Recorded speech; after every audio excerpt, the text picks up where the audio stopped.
What's up guys, Tergolive here, and the footage that you are seeing is from the most recent Blue Protocol livestream, and let's just say it wasn't received very well.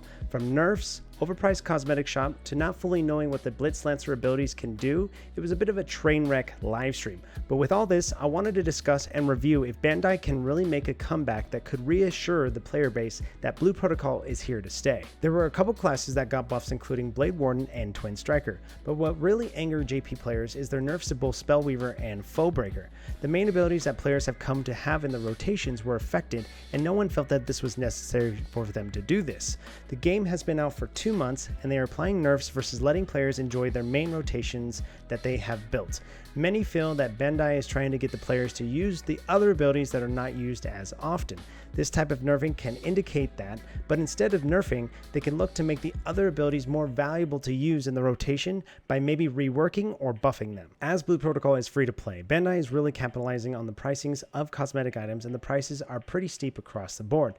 Players are not too keen to open their wallets when they can very clearly tell that it is not worth the price point. When gacha and paid cosmetics are a sole part of your monetization for a game, you have to take extra care to make sure your price is right so that people can feel comfortable about buying them. The biggest letdown of the livestream was when it came to the Blitz Lancer gameplay reveal.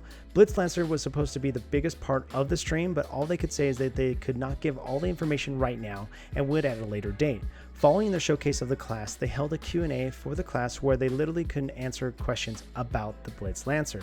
They had to look up things or message other devs for information on the class, which is curious because they are in a position to know these things. After this livestream, it left many people worried for Blue Protocol's future, as it seems the devs are disconnected in a way with the community. So, what needs to change? Starting off with the nerfs, there's not any reason to nerf what people are already having fun with 2 months into a new MMO. Instead, make other spells have more importance so that people are more willing to use the spells not in the current rotation. Next, the monetization needs to be overhauled price-wise. At $3.50 a pool for gacha and $7 for basic cosmetics, that is not affordable to most gamers. These price barriers are deterring more people from buying them, whereas if they had them more affordable, say 30 to 50% lower, then assuming then they would have more purchases.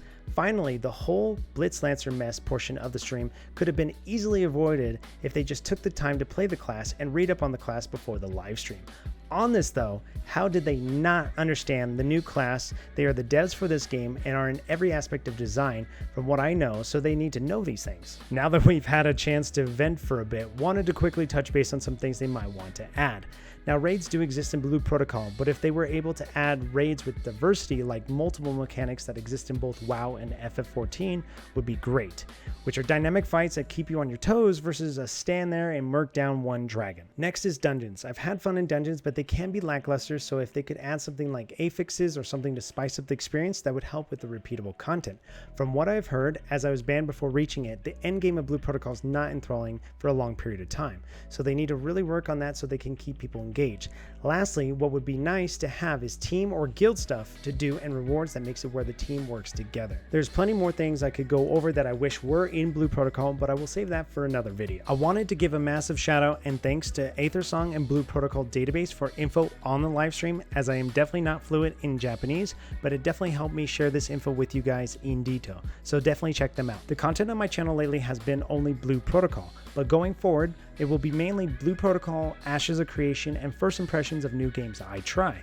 With that being said, again, thank you everyone for watching, and if you want to see more Blue Protocol, Ashes of Creation, and first impressions of games, make sure to hit that sub button for more content, and I will see you guys in the next video.